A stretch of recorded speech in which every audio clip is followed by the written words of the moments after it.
Sometimes the closest thing to real love is the illusion of being seen. A glance, a gesture, a moment where your existence feels undeniable, even if both of you were made to serve someone else's story. But what happens when that illusion breaks? What's left in the wake of synthetic longing, but pain that feels entirely human? Because the truth is, even a false connection can leave behind a real scar. And in that scar, a memory forms, one you'll carry long after the story ends.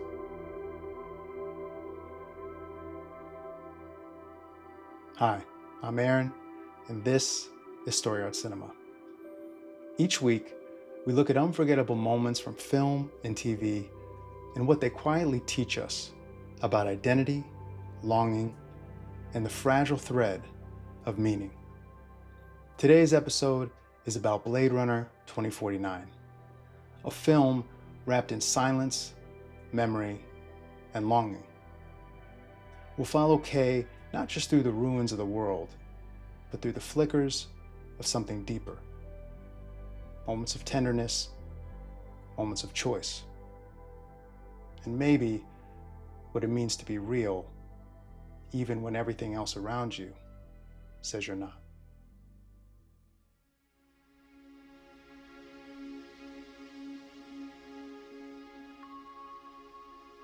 The mind believes what it's shown,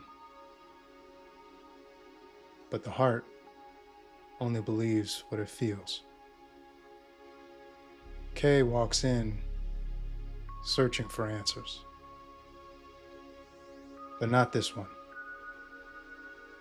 Not the kind that unravels you. Because deep down, he wants it to be true.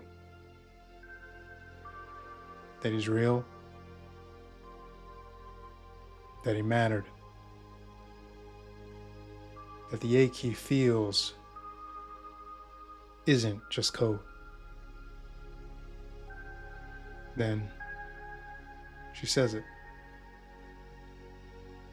The memory is real. Suddenly, he's not a Blade Runner. He's a child. A boy who ran, who bled, who wept.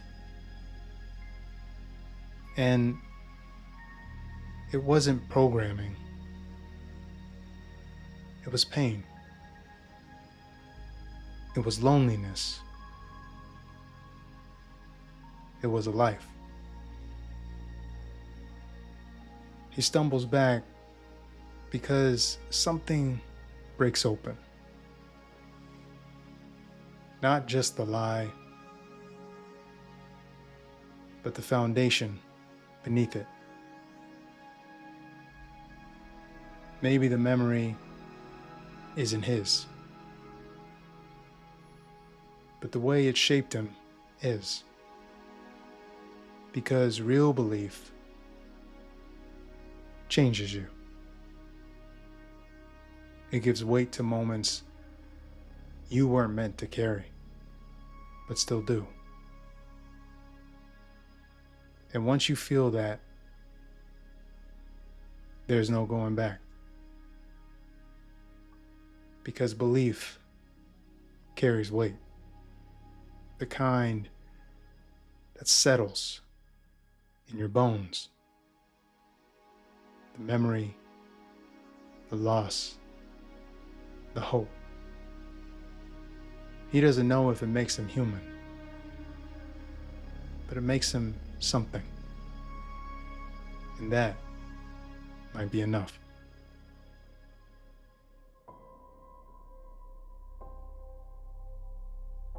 By the time Kay looks through the glass, he already knows. This doesn't end with both of them alive. And still, he tries.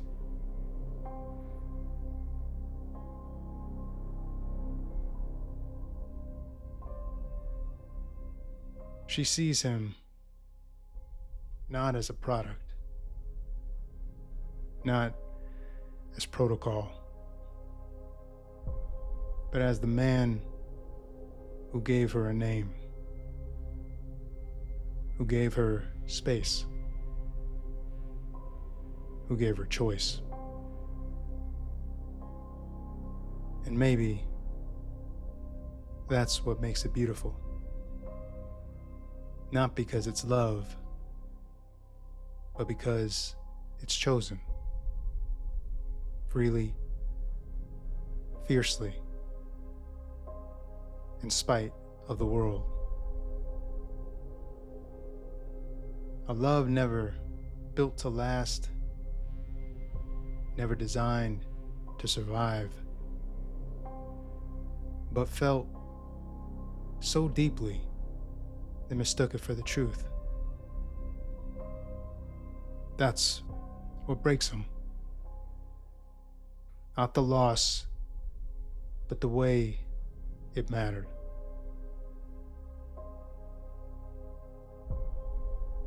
Maybe that's all love is.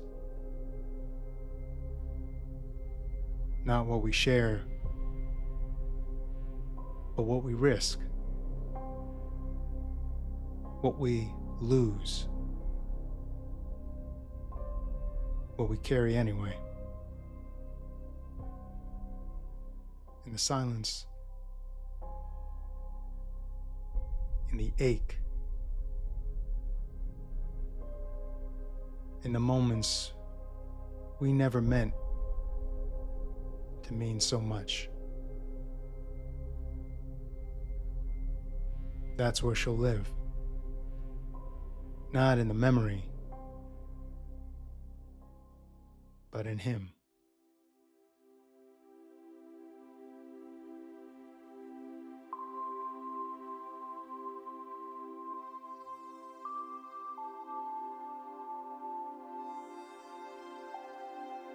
He walks with him,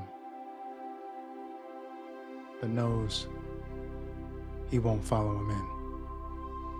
Because some doors aren't ours to enter. Some endings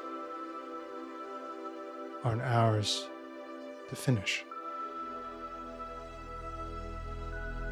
Deckard moves forward toward a truth he spent a lifetime outrunning. But Kay, he stays behind.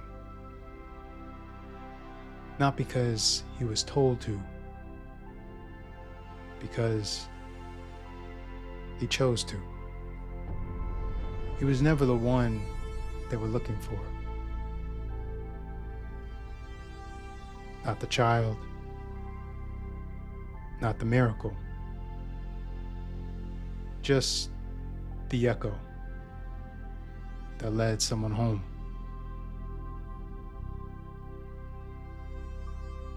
And maybe that's enough to be the step before the door. The silence before the voice. The reason someone else can finally begin. Inside, a father finally sees his daughter. While Kay slowly lets go. Not of hope, but of the need to be seen. Because the truth he chose was never about who he was. only who he could become in the end.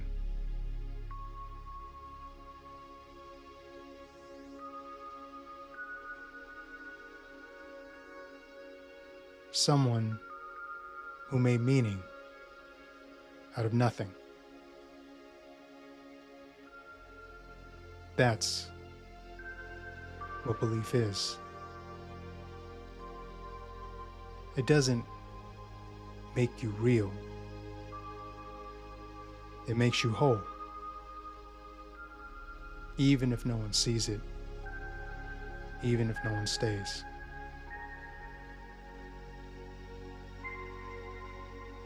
Some stories don't need to be told. They only need to be felt in the quiet, in the leaving, in the life you gave away so someone else could live theirs.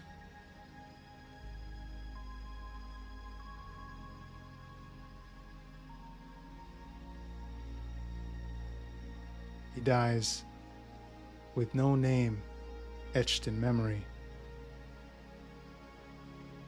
no monument, no mourning. But in that room, a child is found. And somewhere in her story, he lingers. Not as fact, not as father, but as feeling. The one who believed when no one asked him to, and gave everything without needing to be known. That is enough.